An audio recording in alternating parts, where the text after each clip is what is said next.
Welcome to Brain Chat with the Nerdy Neurologist. I'm Dr. Mitzi Joy Williams, and I'm your board-certified neurologist and MS specialist. My mission is to engage, educate, and empower those affected by MS to become an active part of their healthcare team. Here on Brain Chat, we'll be talking all things MS, health and wellness, advocacy, and we'll throw a little bit of music and music therapy in there as well. Thank you so much for joining us, and stay tuned for the next episode.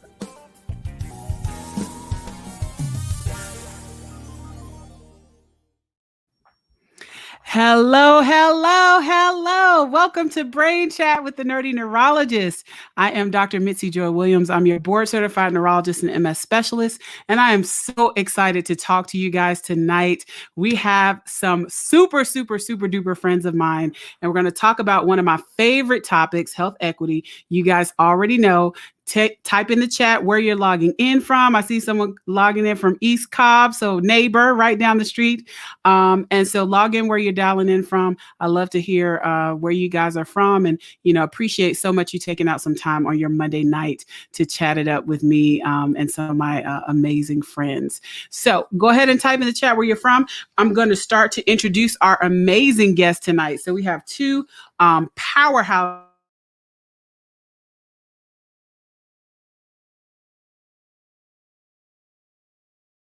All right, so basically we'll start with tonight we have Garen Wilson and we have Quita Highsmith. So Gerren is a clinical pharmacist and award-winning biotechnology enterprise leader. Say that 3 times fast. And he's got a great understanding about patient care, healthcare disparities, and biopharmaceutical enterprise leadership. So he is working at Genentech, and he is currently leading the inclusion strategy and partnering within Genentech's Chief Diversity Office. And so he basically is responsible for leading the design and activation of the diversity and inclusion strategy and fostering belonging, advancing inclusive research and health equity, and transforming society. I love it. Okay. So we are transforming society tonight. All right. And Quita Highsmith is the Vice President and Chief Diversity Officer at Genentech. She has authored multiple publications in prestigious journals, including cancer journals focused on racial and ethnic minorities, as well as the medically underserved, which you all know is very near and dear to my heart.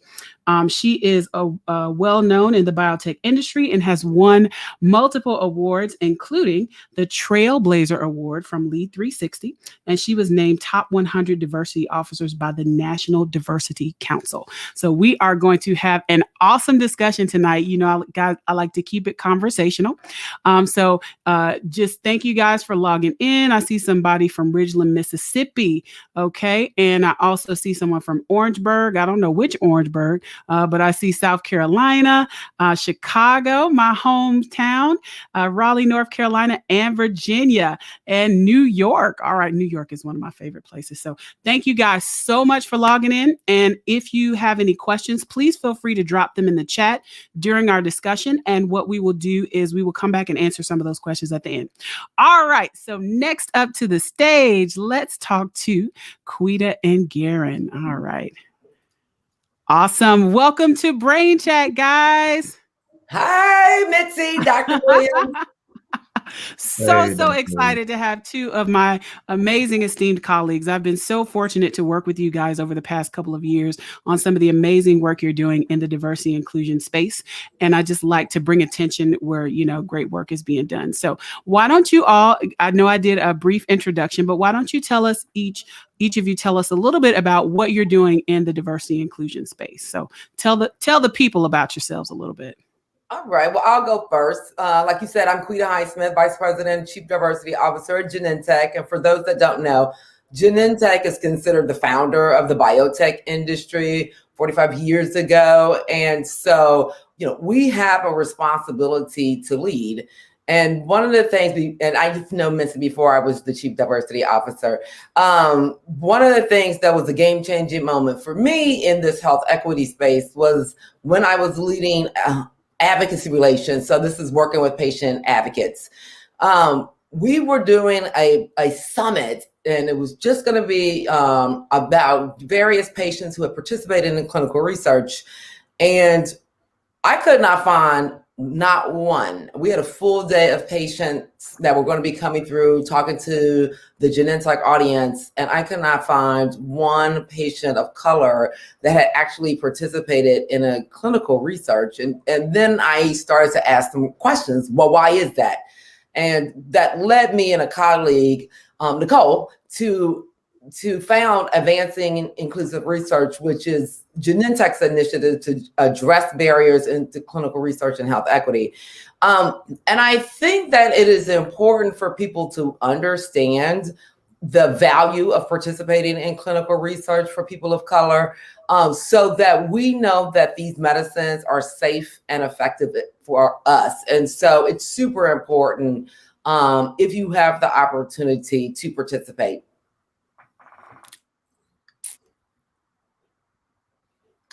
So, hi, good evening, everyone. I am Garen Wilson. I am head of inclusion strategy and partnering within the Chief Diversity Office. Quita Highsmith is my boss, and and she's a boss.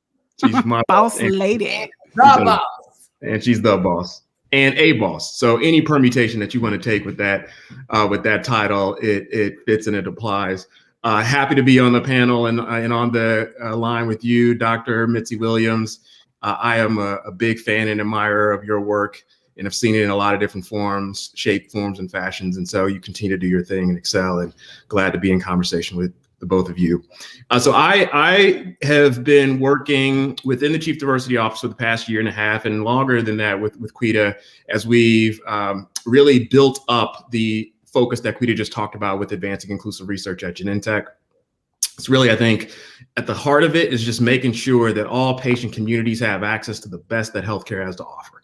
And we are two, witnesses, people who are working within a large biotech company. We see the scale of innovation, how much money we're pouring into research and development to create the medicines and create the type of healthcare that we can all be really excited about as we go forward. Excited about now and excited about the future, what the future has to offer. And so, I think as a part of that type of commitment and that focus, we have to make sure that all patients can benefit from the advances that we hope to bring forward in technology, what we're bringing forward in the multiple sclerosis space now, and then what we're, hope to, bring forward to a whole host of serious and life-threatening illnesses.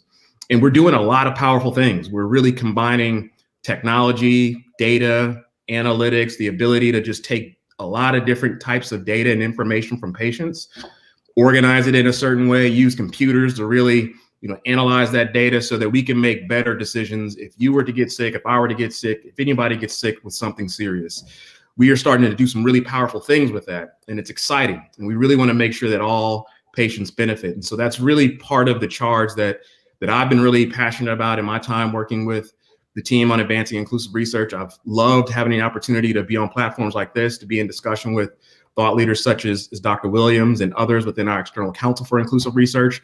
When I came on board, really we were launching the external council for advancing inclusive research, which is the creme de la creme of thought leadership in oncology and ophthalmology and neuroscience. I use creme de la creme because it's dinner time for some people. So if you're eating like a dessert and the filling, you just have some dessert. So, we know what the best part of the dessert is the filling.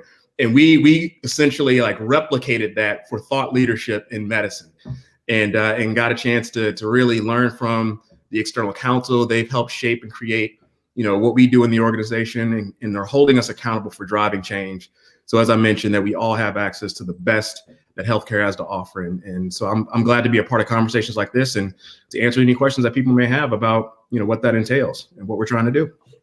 Awesome sauce. Okay, so 2 words kind of stuck out to me. So I'm going to rewind and go back to what Quita said. There was a word that you said, Quita, that really stuck out to me, and that is responsibility. So one of the things that I think is really important to highlight is that each of us has a role to play in improving health outcomes, right? I think the kicker for me was when I was practicing, 4 or 5 years ago. I was working at this big MS center, loved what I was doing, loved treating patients, but I was giving all these talks about MS and underserved populations. And it was actually at a conference where I sat and talked with both of you before, all of this work got started with the council and all of that. And I gave this talk and it, went really well. I guess it went well. People told me I did well. And so I remember flying home and saying to myself, I've been giving the same talk for 10 years and nothing has changed, right? I just have more.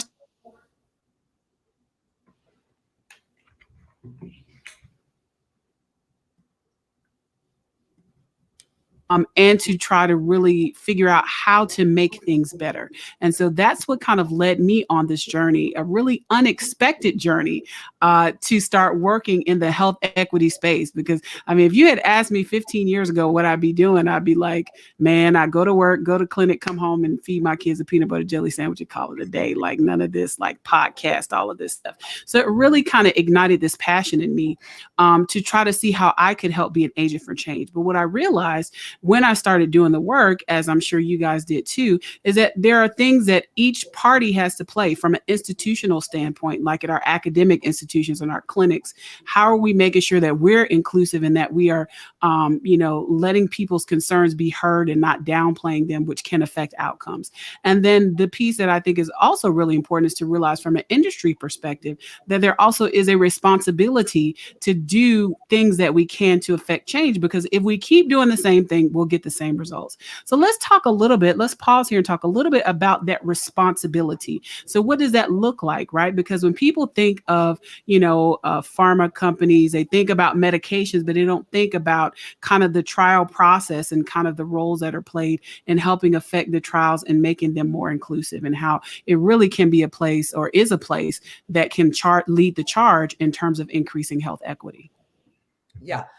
I'll jump in here, because when we first started this work on advancing inclusive research, it was met with resistance, right? Because I was not on the research team. So a number of people was like, Q, you need to stand down. You're not in development. You don't know about research. And I'm like, you're right. I'm not in development. But what I do know is what's going on with 90% of the patients in these clinical trials being white. And even though that is not representative of the disease, I know we need to fix this and we need to get on the right side of history. So I do know that all of us have a responsibility to raise our hand.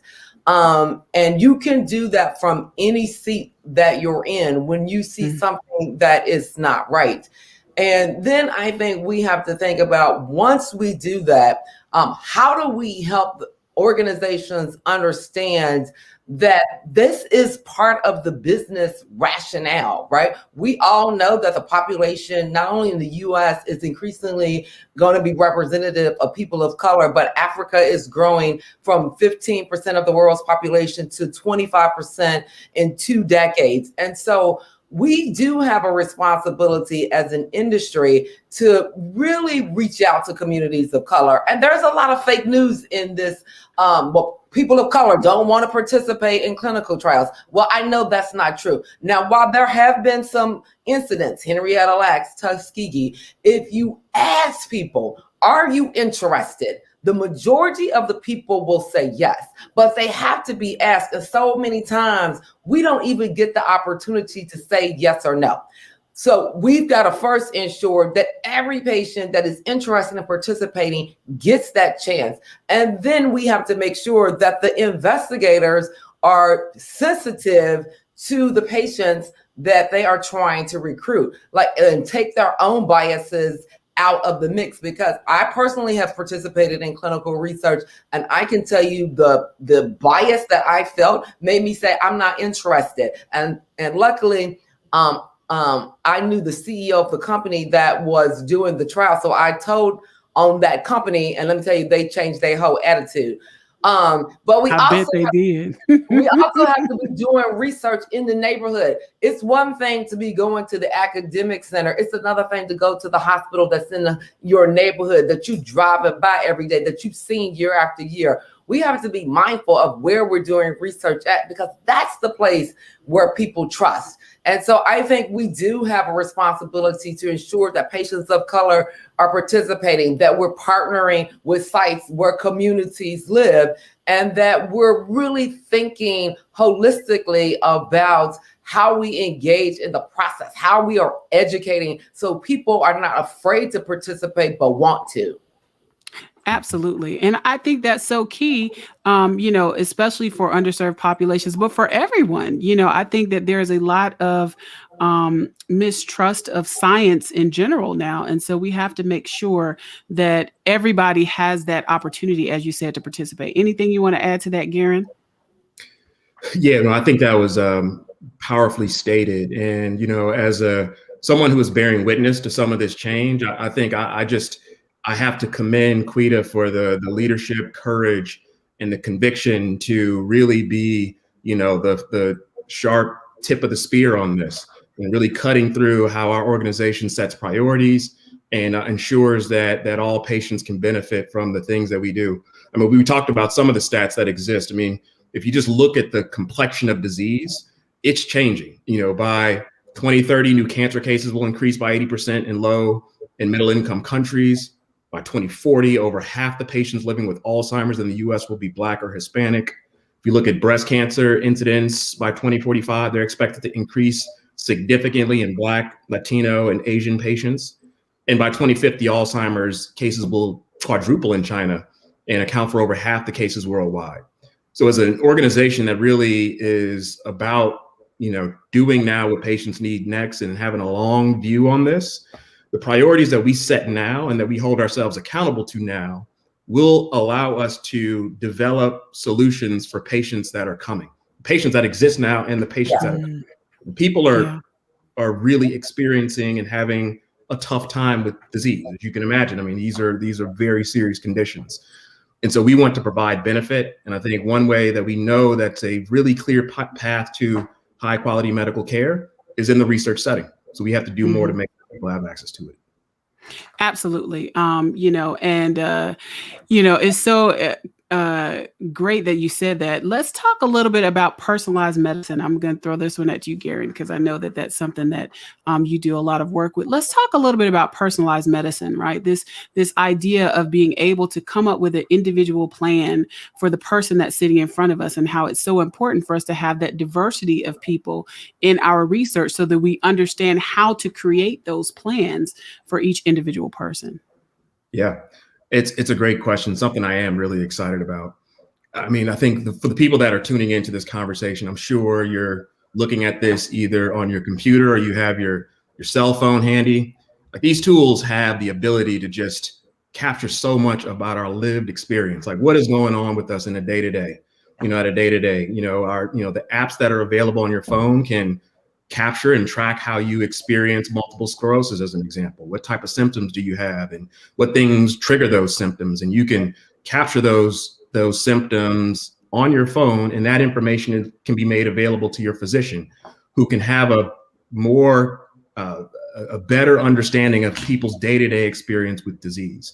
So you take the ability for us to just be smarter about how we track our experience with disease, and you combine it with the ability to, just analyze large chunks of data from all other patients that experience disease. Some people who may look like you, some people who don't look like you, but maybe the one commonality is that they have multiple sclerosis.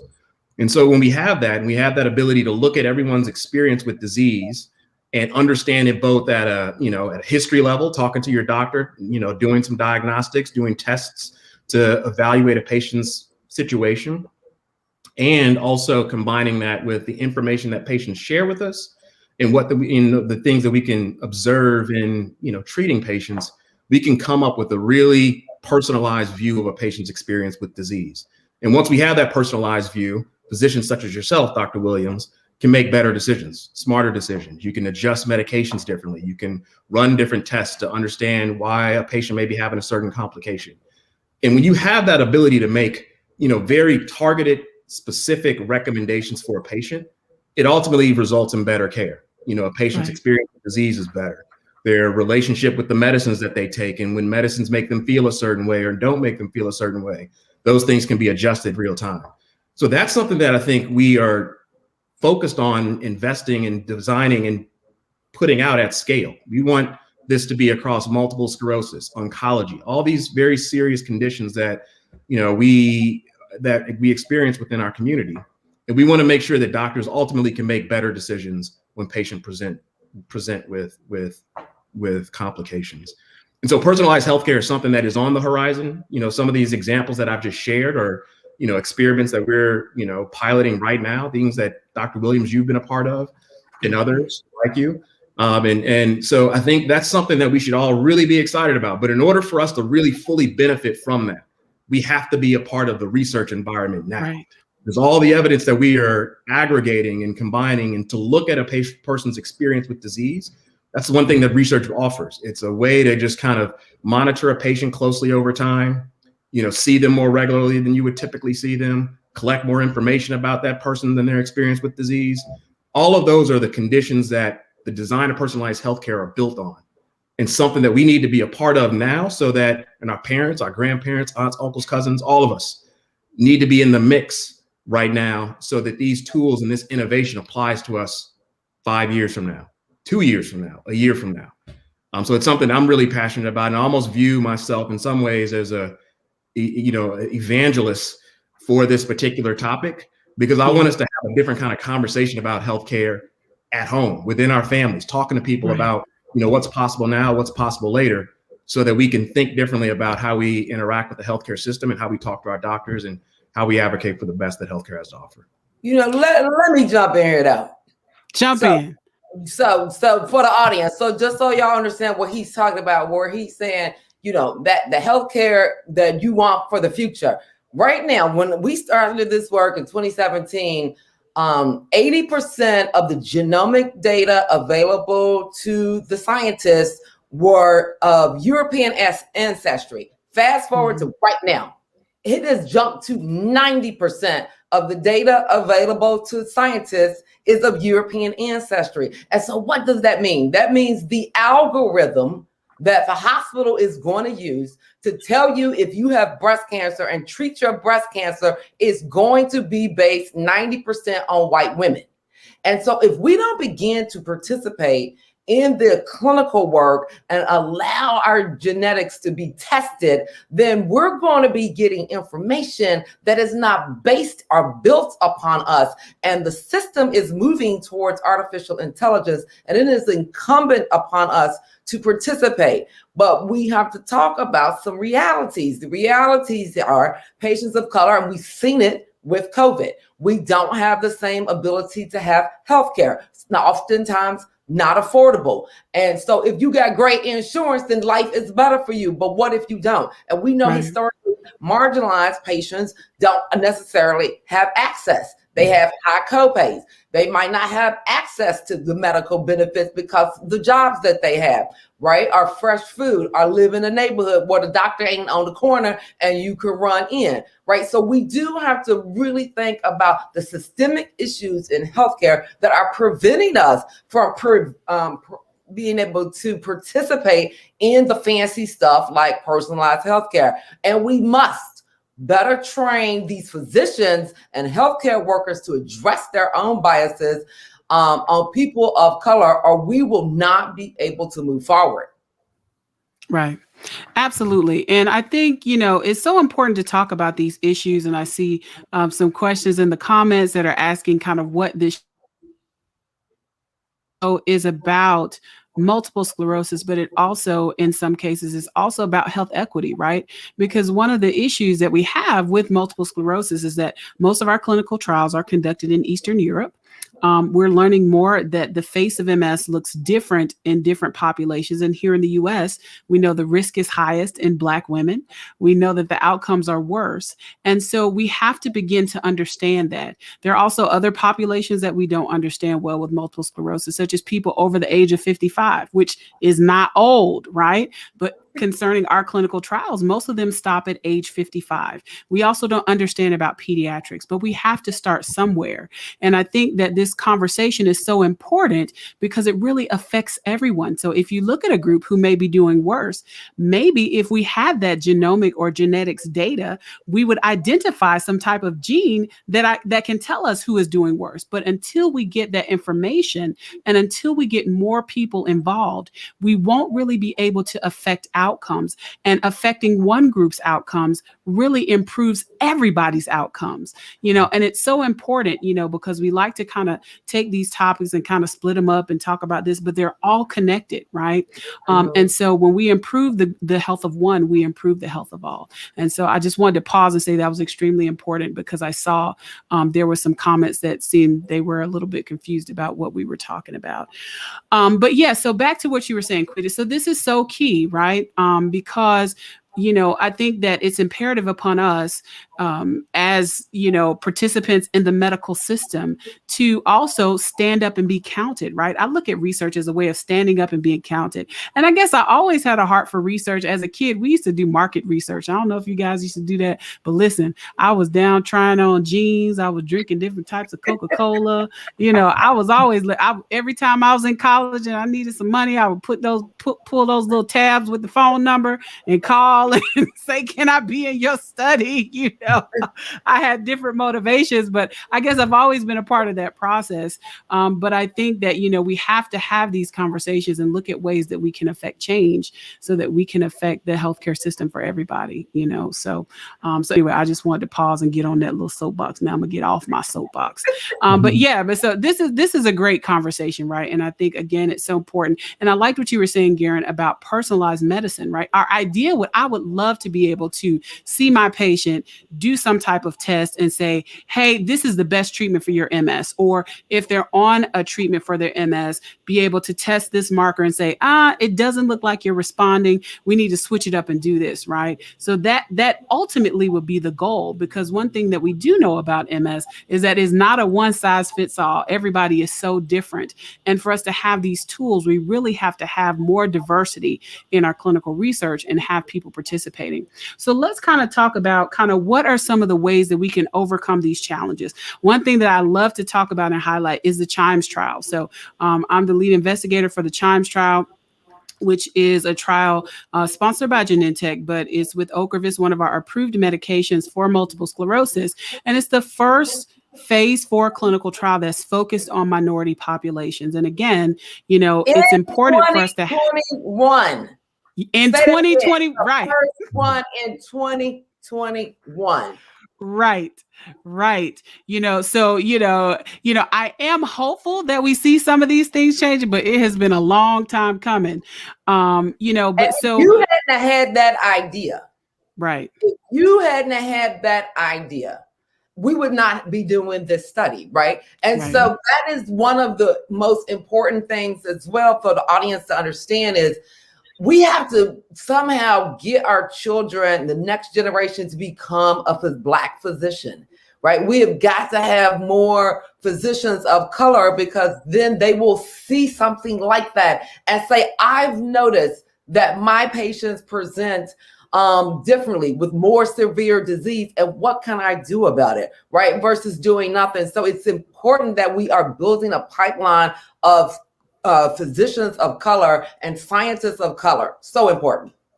Absolutely. And actually, it's very interesting because at one of our most recent conferences, there was a poster about the medication that's in our trial that suggested there were maybe some differences in how quickly the medication may be metabolized or get out of the system in people who were Black. So does that mean we need to adjust the dosing? But if we didn't start to look at these things and we didn't start to have more inclusive research, then we wouldn't be able to, say, oh, okay, well, we see this difference here. Let's explore this, or let's investigate this a little bit more to see if maybe there are adjustments that need to be made.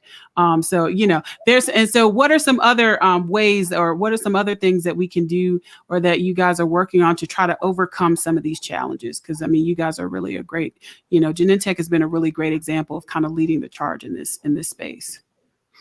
Yeah, maybe I'll jump in on that. I think I'll even keep the conversation going on the Chime study because Quita mentioned your role as a leader in this study, primary principal investigator, and was sitting at the front of the table when we all got together to talk about the design of this study. So I want to bring the audience into like kind of behind the curtain on what happened. Really, what you do is you bring a bunch of doctors together and you start kicking around the ideas like, what do we know about patients? What do we know about, the diseases and how it's different? And what's our main question? What are we trying to find out that can help improve patients' outcomes, help them have a better experience with their disease, make a better medicine? Those are just some of the questions that are being discussed. And we had Dr. Williams at the head of the table, and we had a patient within that ad board that was there. And then there was a bunch of other doctors from all different kinds of disciplines, super sciencey. I was just in there kind of just observing and admiring the level of detail people were going down on things, but suffice it to say, super high sciencey stuff. But as we went through the course of that day, I think we were in New York, if I'm not mistaken. Yes, we were. You mentioned, shout out to whoever's from New York on the line. We were in New York, and by the end of that presentation, most of the questions were actually being directed towards that patient who was in the room. It was a Black woman who had MS and had, just a long experience with the disease. And she was almost holding court in that conversation around these thought leaders from all over the country. We flew in people from all over the place. And she was the one that was answering most of the questions. She was the one that all the physicians were directing questions to, like, if we were to do this, do you think this would be meaningful? It would be some science related questions. She was able to handle that. It would be just general, how would you be able to tolerate this type of test? If we were to do a certain kind of test, would you be able to handle it? And I think what that showed me, and I think it shows all of us, is that, we have to have physicians from all the communities that we want to, develop stuff for. And we have to have patients, able to communicate their perspective and be a part of the research process. So having patients involved, getting them in when we are thinking through a study, getting them involved when we're thinking through, how do we, create value for patient communities? We have to make sure patients have a seat at the table and they have a voice and are empowered to use that voice and drive some decisions when we're there. So that's one important thing. And I think another piece that I'd add is just really being present in these type of forums. I think oftentimes what we found is that, industry will have conversations among industry admiring this problem. Like, we need to help diversify clinical trials. And, we talk around a bunch of people that, look like us, sound like us, think like us, kind of in our own echo chambers. And then what I have found is that really the power where we can find the most solutions that are practical, they're pragmatic, they're just common sense, is when we show up at forums like this, when we show up at, there's other platforms that do community-based events. Us being present in those events, we get amazing ideas. I was at an event that was hosted at The Ohio State a couple of weeks ago. Same type of forum. We had some physicians, some Black doctors who, had positions of power and influence within the cancer center, had created this community-based conversation. And we had a person from the local news that was on the panel. We had a person from the community organizer, and that was the other kind of perspective that was offered there. And then we went out into breakout rooms. And when we were in those breakout rooms, people are like, have you guys thought about, going into Clubhouse and bringing this conversation up at Clubhouse? That's a forum and a platform where people are having this type of discussion. You'll get some great ideas. You'll start to engage the community on this particular topic and really push health equity forward. So those are the type of, think of practical, tangible things that we should do as an organization beyond what Quita mentioned at the beginning, which is establish this as a priority within the organization, set some real clear goals, hold the organization accountable, having an external counsel like you to keep us honest, to tell us what we need to do, but then also to keep us honest on the progress that we're stating that we're trying to make. And then really just getting out of our echo chambers and immersing ourselves within the people that we're trying to support and help. And I think those things start to move the needle and get the job done.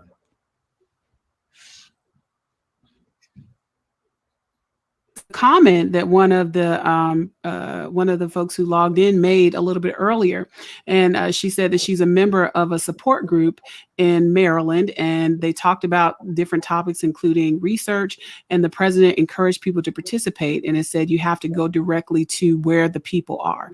And I think that's so important. I think the other thing that was so key in what you said, Gerren, is that we have to talk to each other, right?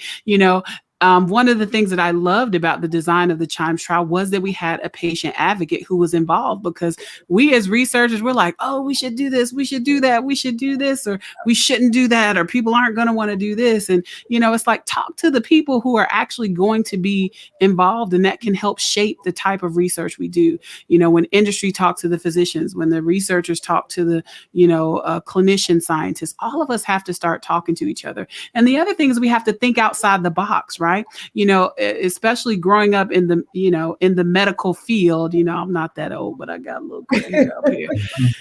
There's just, you're always just kind of taught, this is the way you do it. You've got to do it this way. And if you don't do it this way, it's not valid. But how about we kind of break that box open? Because again, we need different results. So let's go to where the people are. Let's look and see how we can reach maybe communities that aren't necessarily our large academic centers. How can we find researchers who are in the community, who want to be involved in research, but don't have all of the setup, and maybe they need a little extra help or a little bit more support? How can we find people, or how can we make trials easy for people to find, right? One of the things that Quita said earlier about people not being asked is extremely important. But the other thing, when we did a large survey with another group that I work with, the Minority Research Partnership Engagement Network, we found that many patients didn't know where to find out about research. So unless you were in one of those huge academic centers, you don't know where people are conducting research. You don't know where to find it. And you can go to, clinicaltrials.gov, but Lord have mercy, I have a hard time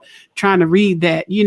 Is there something we can create where you can put in your zip code and put in your condition, and then all the trials that are in your area pop up? Like, how can we use these tools that we have to our advantage so that we can make things more accessible to everyone? I do think that the NIH is doing something like that. Because I had not signed up for this clinical trial. They reached out to me and called me up. So I was like, how do you get my name? They had said I had signed up for like the All of Us study. And so somehow or another, they had a system to do that. But I think one of the things that you were bringing up about like reaching communities, the one thing that we have to do, and during this whole COVID, I feel like we got to stop blaming patients of color. It's like, well, if they wasn't this, if they didn't do that, like stop it. We have to address these real concerns that people have, and we have to address systemic inequities. And I think one of the things that we have to be thinking about is, how do we actively speak about the value of clinical research? And I'm going to give an example. This is not about clinical research, but when we were flying all the time, I signed up for Clear so I could get through the airport faster. And my husband was like, I'm not going to give the government my eye scan. I'm not going to give them my fingerprint. I was like, well, okay, I'm going to see you on the other side, because I'll be in the lounge and you'll be out right. Right. So you go through that long line if you want to. And then you can be like, you know what, I'm going to do it, because he saw the benefit. So he ended up doing it, right? But we have to teach people about the benefit of the value of why you should participate. And I think for us, we're thinking about, how do we engage the community? And we know that for the community of color, it's the 3 B's. It's the bishop. We're all at the church. It's the beauty shop. Luckily, I got my natural now, so I don't have to go so much. And it's the barbershop, right? But like, we got to go to where people are in the community and then speak about research and about opportunities that they have to participate. We got to go to where patients are, because there is a lack of trust in the healthcare system. Absolutely. And I think the other thing to keep in mind is that there's more than one way to do research, right? So for some people, I mean, when we talk about distrust, certainly there are things in the past, but there was a recent study I was reading that said that a lot of people have distrust because of what they experience today, right? So it's not like I'm thinking about Tuskegee. I'm thinking about when I went to the doctor last week and they didn't believe anything I said, right? So there's certainly many systemic issues that we need to address. But I think that, with research, sometimes you just dip your toe in first, right? So maybe a registry, something that involves questionnaires, right? And you see the results of that and you see the benefit of that. And then you say, oh, okay, well, that was kind of cool. Well, maybe let me try this exercise study. Okay, so exercise, or this dietary study, and then maybe you work your way up, right? But I think that there is a place for everyone to participate and help. Whether you decide to go into a clinical trial with a medication or not, there is still a place for everybody to participate and to help expand the body of knowledge so that we can get to that goal of personalized healthcare. Mm-hmm. Yeah, I'm a believer that sharing is caring. And in this situation, it truly, you're caring for one another by sharing information about your own experience. And I think that that's something that we just generally, I think, struggle with within the Black community, just talking about our health, certain health conditions. I mean, I can think about my mom, like she's had experiences with certain things and she doesn't, like, she's not inclined to talk about it. I think in some ways, you know, some people just feel like it's, you know, you don't want that kind of attention. You don't want to, you know, put yourself out there in that way. But I think when we have some of that kind of apprehension about sharing what's going on and, you know, in different ways, like you mentioned, like a registry, and I want you to talk about that a little bit, actually. Yeah, of course. If you're not sharing simple things like in a registry, that your experience, it can't benefit and can't provide care for the rest of us. And I think that's something that is, as we kind of continue to have this kind of conversation, I hope that we, you know, at least trust one another, trust when we're talking about these type of topics on our platforms and within our spaces that we can invest in and curate, that we start to create those conditions in that environment where people are more comfortable expressing themselves, talking about their healthcare, talking about their experience with diseases, and for the benefit of the broader community that may, you know, extract some benefit from that. So to that point, if you can, like what excites you in MS? Because I've heard you talk about registry. Yeah. So, you know, tell us a little bit about. Yeah. So there's so much exciting stuff going on in MS. So certainly the Chime trial, I'm super excited about. But the National African American MS Registry. So it has been a dream of mine for probably about 10 years to start a registry focused on African Americans. We have many registries in MS. Many of them are amazing and doing great work. But because of my passion for underserved minorities, and specifically to better understand MS in the Black population, I've always wanted to help create a registry. So the opportunity presented itself. Myself, Dr. Annette Okai, who is in Dallas, Texas, Dr. Annette Howard, who's in Houston, Dr. Stan Cohen, who's in Portland, and our newest member, Dr. Dorlin Kimbrough, joined on. He's at Duke. And so we decided to come together and start this registry. And so we rolled out in September. We've got about close to 300 people enrolled. We're about to present results for our first 100 surveys. And we're really trying to better understand some of the risk factors. Are people getting to care in time? We're also asking questions about research. And surprisingly enough, although many of the patients, the majority, were seen by neurologists and specialty centers, majority of them have never participated in research and hadn't been asked. So there's a lot of work that needs to be done, even amongst those who are, you know, in the space and who are, I won't say woke because that's kind of retired right now, but, you know, aware, right? So there's a lot of work that still needs to be done among people who are in the space and doing the work, you know, to make sure that we are offering, right? So it doesn't mean you have to do it, but at least you should be offered the opportunity and it should be explained to you so that you can make an informed decision whether or not you want to participate or not. So I'm excited about those things. You know, I'm excited just about what I really see as a movement of patient advocates who are empowered, who are, you know, participating in the research process. Other groups such as the Accelerated Cure Project, which is patient driven research, which is really a novel concept, but basically they do polls within their group with people living with MS and say, hey, what topics do you guys think are important? Because I, as a scientist, may say genomics and they may say, should I eat chocolate chip cookies or not? Right? That's what's important to me. And so, you know, we have to have this balance where we're also making sure that in our quest to get all this information, that we're also getting information that's valuable to improving people's everyday lives. And so, you know, I'm excited about projects that help us kind of balance those things so that, you know, we have the genomics and we also know about the cookies, you know, which don't go eat the cookies. but still, so I'm excited about all of those things. But there's a lot of cool stuff going on in the MS space. And there's a lot of progress that's been made, but we also are realizing we got a long way to go. So we still got a lot of work that needs to be done.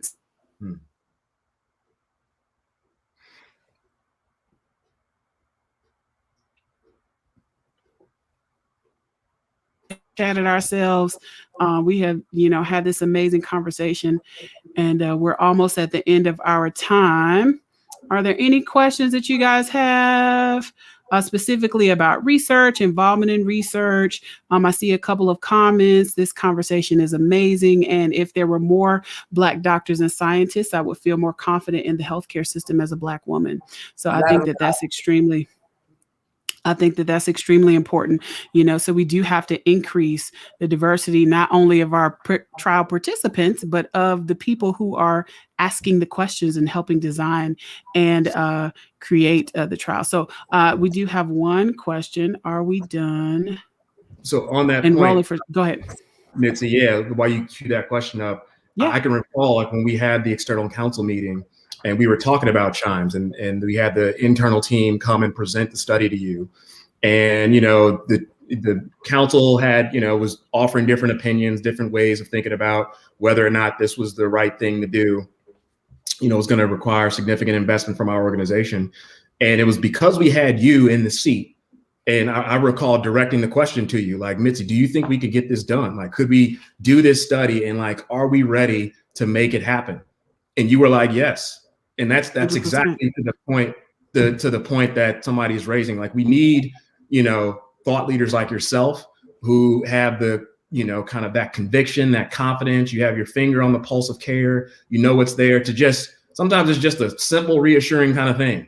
Yes, right. Let's do the study. Right. Because otherwise, you mentioned this earlier, we're in our boxes and different companies are in their boxes. And, as the companies get bigger, sometimes the boxes get smaller because we are trying to kind of protect things, or we don't want to rock the boat, or we kind of have conservative practices that, we feel like if it's worked well in the past, we just keep doing this. And I think across industry, all the major kind of players, industry, healthcare providers, doctors, they put themselves in boxes. And I think in some ways, this health equity challenge requires us to break out of these boxes, because this type of challenge has so many tentacles to other things in society that requires out of the box thinking.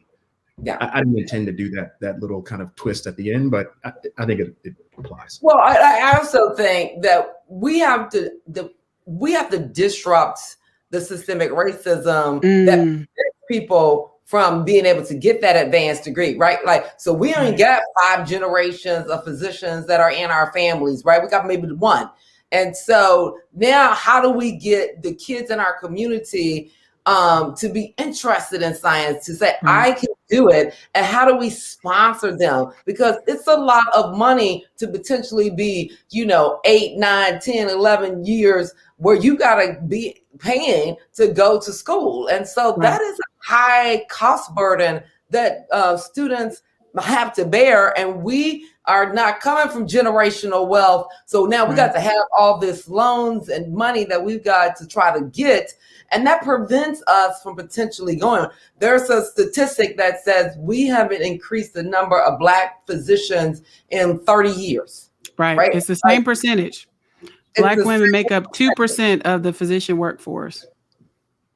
2%. Yeah, we have got to figure out how to disrupt that system and stop asking the system to let us in, but demand to be let in. Right. Right.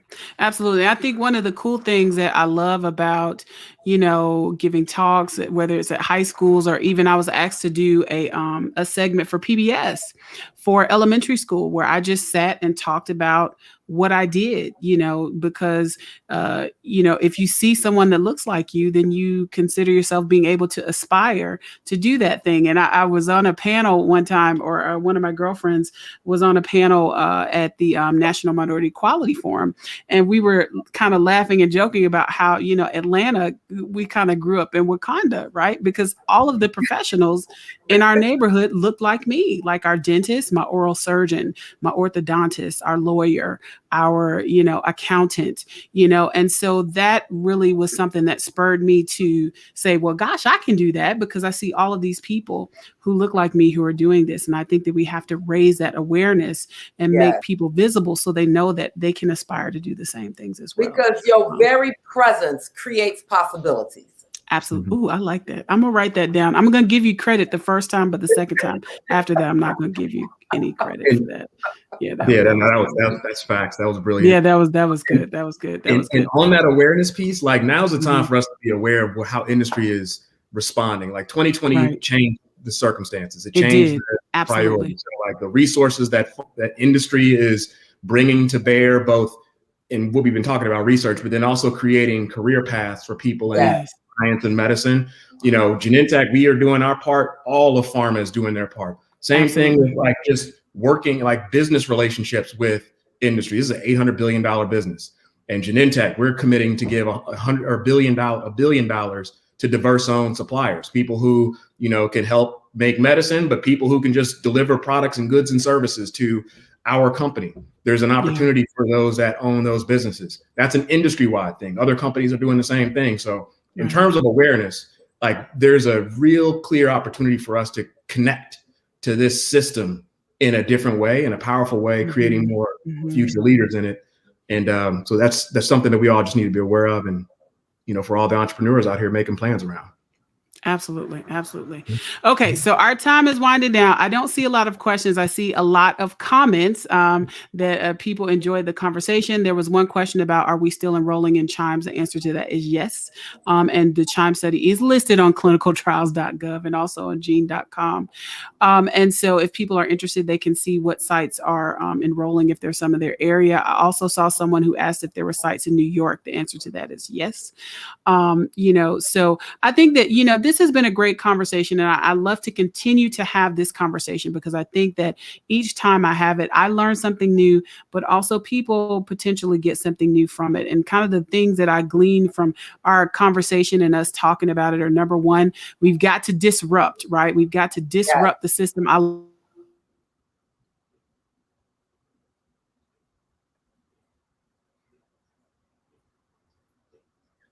Researchers, the basic research needs to listen to the doctors, the industry needs to talk to the physicians need to talk to the institutions.